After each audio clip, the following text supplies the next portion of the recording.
Hello everyone, मैं हूं संदीप और आप देख रहे हैं डिफेक्टो क्लासेस। प्यारे बच्चों, जो आज का हमारा टॉपिक है वो है एग्जैक्ट डिफरेंशियल इक्वेशन कि जो एग्जैक्ट डिफरेंशियल इक्वेशन है वो क्या होती है। तो यहाँ आपको सामने इसकी डेफिनेशन दिख रही है। ए differential equation which is obtain from its general solution.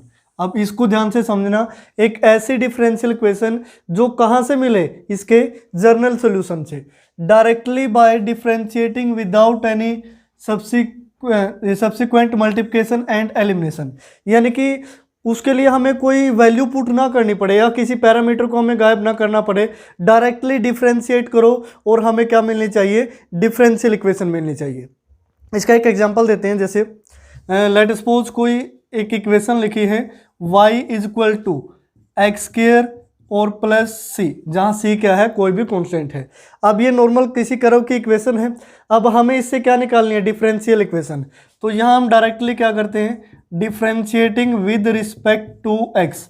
X के रिस्पेक्ट में डेरिवेटिव किया, d y upon d x is equal to x square का 2x और सी का क्या हो गया, 0। यानी कि ये जो डिफरेंशियल इक्वेशन है, अब इसके लिए हमें कुछ भी नहीं करना पड़ा, डायरेक्टली कर्व को हमने डिफरेंशिएट किया विद रिस्पेक्ट टू एक्स और ये क्या मिल गया हमें, डिफरेंशियल इक्वेशन। इसी को हम क्या नाम देते हैं, exact differential equation. Exact differential equation. जैसे मैं एक और एग्जांपल लिखता हूँ। अगर कोई इक्वेशन इस टाइप से हो y is equal to m x plus 5, तो इसके डिफरेंशियल इक्वेशन निकालने के लिए हम क्या करते हैं, differentiating with respect to x d y by d x. अब यहाँ से एम एक्स का डेरिवेटिव करोगे m। अब यहाँ हमें m की वैल्यू मिली जो दोबारा हमें यहाँ पुट करनी होती है, यानी कि y is equal to x into में m था तो d y by d x plus 5। अब इसके लिए हमने क्या किया, पहले पैरामीटर m की वैल्यू निकाल ली, फिर उसमें पुट किया, यानी कि डायरेक्टली डेरिवेटिव से तो नहीं आई। दिस मीन्स ये है जो एग्जैक्ट डिफरेंशियल इक्वेशन नहीं हो सकती भी, ये इस वाले केस में ये एग्जैक्ट डिफरेंशियल इक्वेशन नहीं है।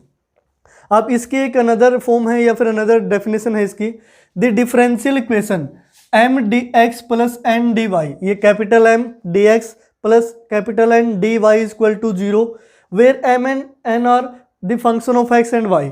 अब जो m और n है वो x और y के फंक्शन हो सकते हैं।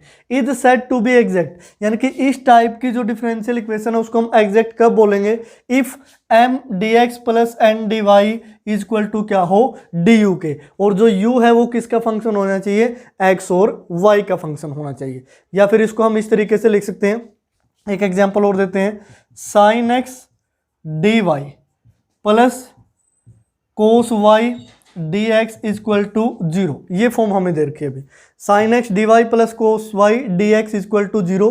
अब यहाँ ये जो डिफरेंशियल इक्वेशन है ये किस टाइप की है, एग्जैक्ट है भी, ठीक है। अब जो डी वाई का जो कोफिशिएंट है वो क्या है, ये एन एक्स का फंक्शन है, डी एक्स का कोफिशिएंट क्या है, कोस वाई, ये क्या है, एम किसका फंक्शन है, वाई का इज इक्वल टू क्या हो गया, 0।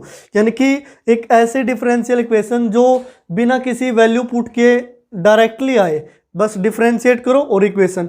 अब इसके और बहुत सारे एग्जांपल हो सकते हैं। जैसे एक और लेके दिखाते हैं, y इज इक्वल टू, आप इसको कुछ भी 3x क्यूब प्लस a मान सकते हो भी, a कोई भी कॉन्स्टेंट हो सकता है। अगर आप इसका डेरिवेटिव करोगे तो ये बनेगा d y by d x, यहाँ 3 इंटू 3 9 एक्स स्क्वायर और a का क्या होगा, 0। यानी कि ये भी किस टाइप की इक्वेशन है, एग्जैक्ट डिफरेंशियल इक्वेशन, ये भी है भी। यानी कि हमें कुछ भी पुट ना करना पड़े, कुछ भी एलिमिनेट ना करना पड़े, डायरेक्टली डिफरेंशिएट करो और हमें क्या मिल जाए, डिफरेंशियल इक्वेशन। तो इस टाइप की इक्वेशन को हम क्या बोलते हैं, एग्जैक्ट डिफरेंशियल इक्वेशन। उसके बाद देखिए जो नेक्स्ट है, थ्योरम नंबर 1.4। अब ये क्या कहती है, to find the necessary and sufficient conditions that the equation m into dx plus n into dy is equal to 0 may be exact। अब हमें पता करना है कि वो necessary and sufficient condition क्या है जिसके लिए जो इक्वेशन है वो क्या होगी, एग्जैक्ट होगी। अब यहाँ से देखिए जो स्टार्टिंग में हम पढ़ते हैं वो है नेसेसरी कंडीशन, कि जो नेसेसरी कंडीशन है वो क्या है। अब नेसेसरी कंडीशन में एक चीज़ का आप ध्यान रखें, हमें इक्वेशन को क्या बताना है अभी, एग्जैक्ट। अभी हमने एग्जैक्ट डिफरेंशियल इक्वेशन की डेफिनेशन क्या पढ़ी थी। अब एग्जैक्ट तब होगी ये अगर ये डायरेक्टली इसकी जनरल फॉर्म से या फिर जनरल सॉल्यूशन से डिफरेंशिएट करके ये इक्वेशन निकाली गई हो। क्लियर। तो इसके लिए हम इसको स्टार्टिंग में क्या मान लेते हैं, let m D x plus N D Y is equal to 0 be exact differential equation. अब इसको हमने क्या मान लिया कि ये एग्जैक्ट डिफरेंशियल इक्वेशन है। अब अगर ये एग्जैक्ट डिफरेंशियल इक्वेशन है तो ये डायरेक्ट डिफरेंशिएट करके कहाँ से आई होगी, इसके जर्नल सॉल्यूशन से। अब जो इसकी डेफिनेशन में बताया गया था कि जो जर्नल सॉल्यूशन है m D x plus N D Y is equal to क्या होगा, डी यू के होगा, जहां आप क्या लिख सकते हैं, where u is any function of x and Y. अब यहां पे जो u है वो फंक्शन होगा किसका, x और y का। अब अगर u x और y का फंक्शन है तो हम मान लेते हैं let u is equal to क्या है, f of x comma y। u function है x और y का। अब अगर u फंक्शन है x और y का तो हम इसको डिफरेंशिएट करते हैं, डिफरेंशिएटिंग, या फिर इस तरीके से लिख सकते हैं differentiating partially with respect to x। With respect to x हम क्या करते हैं, पार्शियली डिफरेंशिएट करते हैं, या फिर इस तरीके से लिख सकते हो डिफरेंशिएटिंग पार्शियली u, यानी कि u को हम पार्शियली डिफरेंशिएट करते हैं क्योंकि x का भी फंक्शन है y का भी, हम इसको x की रिस्पेक्ट में भी डिफरेंशिएट कर सकते हैं, y की रिस्पेक्ट में भी, हम दोनों तरीके से इसको अलग अलग डिफरेंशिएट करते हैं। तो यहाँ से वैल्यू क्या होगी, du। अगर पार्शियली डिफरेंशिएट करोगे, x वेरिएबल भी है y वेरिएबल भी है, हम x की रिस्पेक्ट में भी डिफरेंशिएट कर सकते हैं, y की रिस्पेक्ट में भी डिफरेंशिएट कर सकते हैं। तो इसको हम लिख सकते हैं करली u बाय में करली x dx प्लस करली u बाय करली y और यहाँ dy। अब हमने x की रिस्पेक्ट में भी डेरिवेटिव किया, y की रिस्पेक्ट में भी। अब इसको आप करली बोल सकते हो या कर्ल बोल सकते हो, curl u upon curl x dx plus curl u by curl y dy। अब हमने क्या किया, x और y दोनों के रिस्पेक्ट में इसको क्या कर दिया, डिफरेंशिएट पार्शियली अलग अलग से। अब ये किसकी वैल्यू आई, du की। अब जो du की वैल्यू है, लेट सपोज ये फर्स्ट इक्वेशन थी, अब फर्स्ट इक्वेशन में हम du की वैल्यू को वापस पुट कर देते हैं। तो यहाँ से वैल्यू क्या थी, m dx plus n dy is equal to, du की वैल्यू ये है तो curl u upon curl x dx plus curl u upon curl y dy। Clear. अब यहाँ से अगर हम कोफिशिएंट कंपेयर करते हैं, यहाँ से हम लिखेंगे comparing coefficient of dx and dy। Clear. अब dx और dy के कोफिशिएंट कंपेयर करते हैं। dx का कोफिशिएंट क्या है, curl u by curl x, और यहाँ से क्या है m, तो यहाँ से जो m की वैल्यू आई वो क्या आई, curl u by curl x, and जो n की वैल्यू आई, यहाँ से n की वैल्यू क्या आई, curl u upon curl y, इस तरीके से। अब ये जो m है हम इसको डिफरेंशिएट करते हैं विद रिस्पेक्ट टू x, तो यहाँ से वैल्यू क्या आएगी, कर्ल m, या फिर इसको with respect to y differentiate कर लेते हैं, curl m upon curl y, यहाँ से सॉरी इसका यहाँ कर्ल आएगा कर्ल x, तो यहाँ with respect to y differentiate करोगे तो ये क्या बनेगा, कर्ल स्केयर, या फिर इसको इस तरीके से लिख सकते हो curl by curl y into में ये जो कर्ल u है अपॉन क्या है, कर्ल x, इस तरीके से। जब इसको सोल्व करोगे तो ये क्या बनेगा, curl m upon curl y is equal to, यहाँ से क्या बना, curl square u upon curl y और कर्ल x हो गया अभी, इस तरीके से। अब ऐसे ही हम n को डिफरेंशिएट करते हैं। अब n को जो हम डिफरेंशिएट करेंगे वो करेंगे विद रिस्पेक्ट टू x, इसको विद रिस्पेक्ट टू y किया था। अब यहाँ से की वैल्यू क्या बनेगी, curl n upon curl x। ऐसे ही जैसे हमने इसको सोल्व किया, इसकी वैल्यू क्या बनेगी, curl square u upon curl square y था, और ये क्या है, कर्ल स्केयर x है। अब यहाँ से देखिए जो ये दोनों सिचुएशन आई है, curl m upon curl y की वैल्यू है, curl n upon curl x की वैल्यू है, ठीक है। अब इसको मैं सपोज कर लेता हूँ, ये फर्स्ट इक्वेशन ये होगी। अब सेकंड हम इसको मान लेते हैं, ये लेट सपोज थर्ड है, ये क्या है, फोर्थ है भी, ठीक है। अब थर्ड और फोर्थ इक्वेशन से आपको क्या दिखाई दे रहा है कि जो curl m upon curl y की वैल्यू है वो भी यही है, curl N upon curl x की वैल्यू है ये भी क्या है, सेम है। तो यहाँ से हम क्या लिख सकते हैं, यही लिख लेते हैं इसको, here curl m upon curl y equal to क्या होना चाहिए, curl N upon curl x के। जो ये कंडीशन आई प्यारे बच्चों, ये कंडीशन क्या है, नेसेसरी कंडीशन है भी, ये वाली जो कंडीशन है वो क्या है, नेसेसरी कंडीशन। यानी कि किसी भी डिफरेंशियल इक्वेशन को एग्जैक्ट होने के लिए वहाँ जो curl m upon curl y है उसकी वैल्यू किसके इक्वल आनी चाहिए, curl N upon curl x के। तो ये थी नेसेसरी कंडीशन। उसके बाद देखिए सफिशिएंट कंडीशन। अब हम सफिशिएंट कंडीशन को पढ़ते हैं कि जो सफिशिएंट कंडीशन है वो क्या है। अभी हमने नेसेसरी कंडीशन में क्या देखा कि curly M upon curly Y equal to होगा curl N upon curl x के। तो अगर ये वैल्यू हमें गिवन हो, यानी कि गिवन है curl m upon curl y equal to curl N upon curl x, ये हमें गिवन है। उसके बाद वी हैव टू प्रूव कि जो एम डी एक्स है प्लस एन डी वाई है equal to 0 will be exact differential equation. ये क्या हो, एग्जैक्ट डिफरेंशियल इक्वेशन हो, ये हमें प्रूव करना है। भी क्लियर। तो उसके लिए हम क्या करते हैं, लेट हम मान लेते हैं कि जो इंटेग्रल एम डी एक्स है वो क्या है, u है। लेट सपोज ये फर्स्ट कंडीशन है। अब हमने इसको एम डी एक्स को u क्यों माना, भी उसका भी रीज़न है। अगर हम यहाँ डिफ्रेंशिएट करते हैं partially, differentiating partially with respect to, अब हम यहाँ किसकी रिस्पेक्ट में इसको पार्शली डेरिवेटिव कर सकते हैं, वो है x। अब x की रिस्पेक्ट में पार्शली डेरिवेटिव करते हैं तो यहाँ से वैल्यू क्या आएगी, कर्ल अपॉन कर्ल x, और यहाँ से integral m dx equal to, इसका पार्शली डिफरेंशिएट करोगे कर्ल u अपॉन क्या होगा, कर्ल x। अब ये जो इंटेग्रल और डेरिवेटिव है ये क्या होंगे, कैंसिल। तो यहाँ से वैल्यू क्या बचेगी, दिस इंप्लाइज जो m की वैल्यू होगी वो क्या होगी, यहाँ से हम लिख सकते हैं curl u upon curl x लिखा जा सकता है। भी इसको, ये किसकी वैल्यू आई, m की वैल्यू आई। इसको हम क्या सपोज कर लेते हैं, सेकंड इक्वेशन। अभी हमने क्या पढ़ा था कि curl m upon curl y और curl n upon curl x है, इन दोनों की वैल्यू क्या है, इक्वल। तो यहाँ से हम लिख सकते हैं जो curl m upon curl y equal to curl n upon curl x, दोनों की वैल्यू क्या थी, curl square u upon curl x और यहाँ से कर्ल y था भी। अब इसमें से इसको अलग कर लेते हैं, जो curl n upon curl x है इसको मैं इस तरीके से लिख सकता हूँ, कर्ल अपॉन कर्ल x और यहाँ curl u upon curl y, इस तरीके से। क्लियर। अब इन दोनों को हमने उठाया है यहाँ से, इन दोनों का हमने यूज किया है।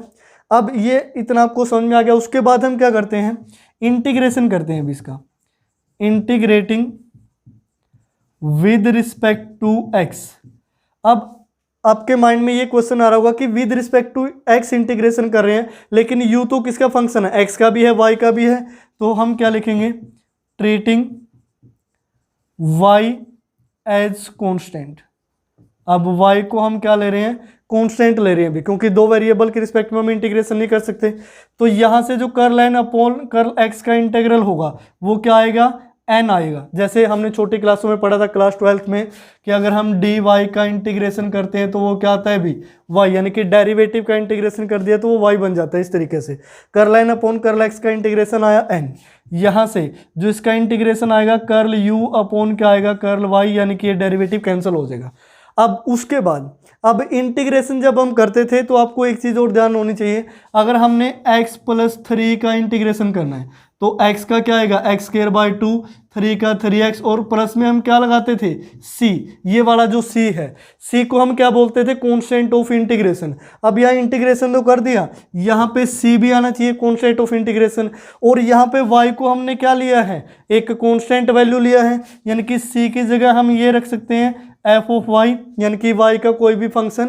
यहाँ पे जो y है, where f of y is constant, ये जो y है f ऑफ y ये क्या होगा, कांस्टेंट होगा। अब एफ ऑफ वाई यहाँ क्या है, कॉन्स्टेंट है। ये किसकी वैल्यू आई, एन की।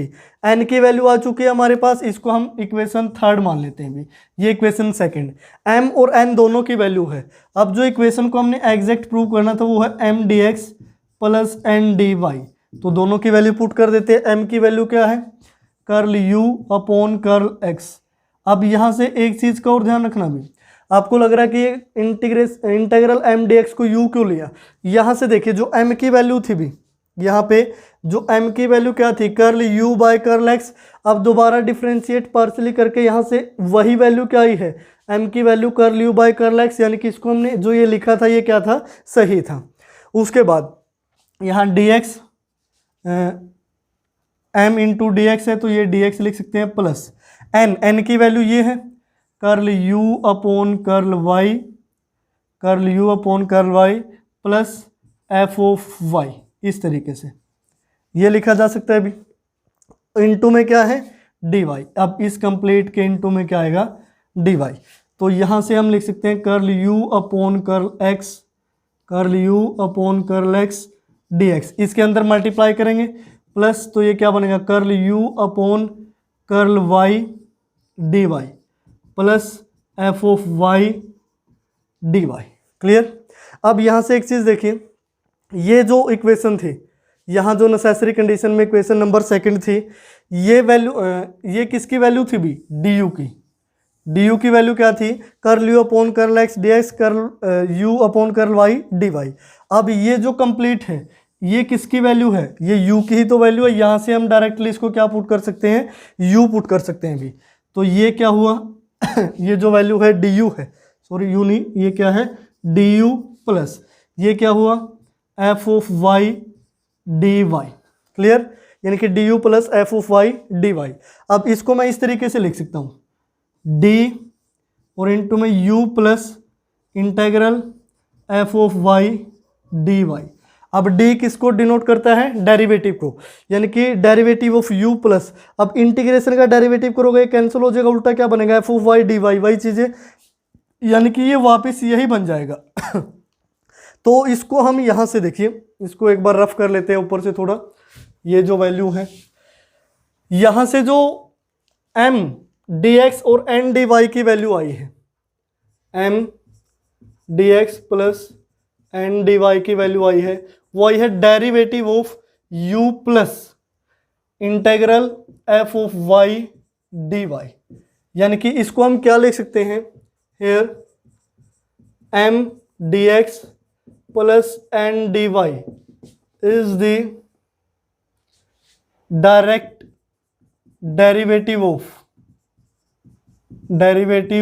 किसका डेरिवेटिव होगा, u plus integral f of y dy का। क्लियर, यानी कि जो m dx और n dy है वो डायरेक्ट डेरिवेटिव होगा इसका। अब अगर ये डायरेक्ट डेरिवेटिव है तो हम क्या लिख सकते हैं, m dx plus n dy is equal to 0 is exact differential equation. तो ये क्या होगी, एग्जैक्ट डिफरेंशियल इक्वेशन होगी, क्योंकि हमने यही प्रूव करना था कि ये जो इक्वेशन है वो डायरेक्ट डेरिवेटिव से आई है। हमने किसी की वैल्यू यहाँ पुट नहीं की, ना ही हमने कोई कांस्टेंट रिमूव किया है इस तरीके से। तो ये जो वैल्यू है, ये जो इक्वेशन है जो हमने यहाँ पे लिखा था कि we have to prove m D x plus N D y exact है, तो ये यहाँ से क्या हुई, प्रूव हुई, क्योंकि ये क्या है, डायरेक्ट है डेरिवेटिव। क्लियर। उसके बाद देखिए जो नेक्स्ट है, यानी कि जो ये डिफरेंशियल इक्वेशन है, एग्जैक्ट डिफरेंशियल इक्वेशन, इसका सॉल्यूशन हम कैसे फाइंड आउट करेंगे, solution of exact differential equation, यानी कि वो क्या होगा। अब इसको निकालने के लिए हम यहाँ से रफ कर लेते हैं अभी, क्योंकि बोर्ड पे अभी और जगह नहीं बची, तो इसी को ही रफ कर लेते हैं। चलो नेसेसरी कंडीशन को कंप्लीट को ही रफ कर लेते हैं।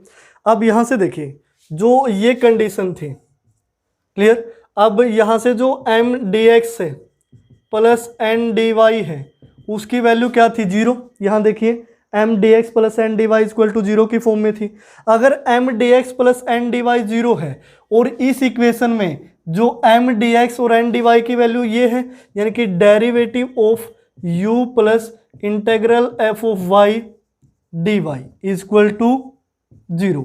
अब इसमें हम क्या करते हैं, इंटीग्रेटिंग बोथ साइड्स, हम दोनों साइड क्या लेते हैं, इंटीग्रेशन लेते हैं भी। अब ये क्या है, डेरिवेटिव ऑफ दिस ब्रैकेट इस कंप्लीट का डेरिवेटिव है। जब इंटीग्रेशन करोगे तो क्या होगा, एक एंटीटोड है, कैंसिल हो जाएंगे, तो यहाँ से वैल्यू क्या बचेगी, u plus integral f of y d y is equal to, अब हम यहाँ c लिख सकते हैं भी, जो c है वो क्या है, कांस्टेंट ऑफ इंटीग्रेशन।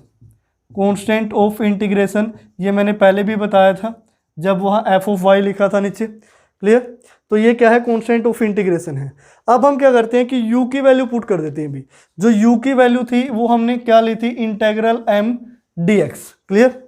अब u की जगह हम वैल्यू पुट करेंगे इंटेग्रल m dx। अब एक चीज का ध्यान रखें, m का हमने इंटीग्रेशन करना है, कैसे, y को हमने क्या लेना है, कांस्टेंट, y को हमने क्या लेना है भी, कांस्टेंट, क्योंकि m की जो वैल्यू थी वो क्या थी, curl u upon curl x, u जो फंक्शन है वो x और y दोनों का है, जिसमें हम y को क्या ट्रीट करेंगे, कांस्टेंट। उसके बाद प्लस ये f of y d y है, एफ ऑफ वाई मैंने क्या बताया था, ये कांस्टेंट वैल्यू है, y को हमने क्या लिया है, कांस्टेंट। तो इसकी जगह हम क्या लिख सकते हैं, terms in n, terms in n except x। अब जो टर्म इन n है, n की जो वैल्यू थी ये थी भी curl u upon curl y upon f of y, ये सारा का सारा किसके अंदर था, y के अंदर था। Terms in n except x, यानी कि x वाली टर्म को छोड़ के, और इनटू में क्या है, dy is equal to c। तो प्यारे बच्चों ये क्या होगा, इसका सॉल्यूशन होगा किसी भी डिफरेंशियल इक्वेशन का, क्लियर। यानी कि इसको मैं दोबारा बता देता हूं, इंटेग्रल m dx जिसमें y हमने क्या लेना है, कांस्टेंट, प्लस इंटेग्रल n में वो टर्म लेनी है जिसमें x ना हो, और उसका इंटेग्रल किसके रिस्पेक्ट में करना है, y के रिस्पेक्ट में, इक्वल टू c हमने लेना है। अब उसके बाद जो ये है सॉल्यूशन, अब वर्किंग रूल क्या कहता है, वर्किंग रूल में भी वही सॉल्यूशन है, मैं आपको बता देता हूं। वर्किंग रूल में दो मेन स्टेप होंगे भी। फर्स्ट हमने चेक करना है कि जो curl m upon curl y है equal to curl n upon curl x होगा कि नहीं होगा। इसको हम क्या बोलते हैं, एक्जेक्टेंस ऑफ डिफरेंशियल इक्वेशन। यानी कि ये क्या थी, नेसेसरी कंडीशन थी भाई, ये तो जरूर होना चाहिए तभी वो क्या होगी, एग्जैक्ट होगी भी। अब अगर ये है, अब सेकंड रूल क्या कहता है, सॉल्यूशन, यानी कि कर्ल m dx जिसमें हमने y को एज क्या लेना है, कांस्टेंट, प्लस यहां हम क्या लेंगे, terms in n except x, उसके बाद यहाँ dy और प्लस में क्या होगा, c। यानी कि ये इसका वर्किंग रूल है। मेन फर्स्ट स्टेप, पहले आपने एग्जैक्टेंस चेक करनी है कि एक्चुअल में वो एग्जैक्ट है भी या नहीं। अगर वो एग्जैक्ट है फिर आप सेकंड स्टेप में क्या फाइंड आउट करोगे, सॉल्यूशन।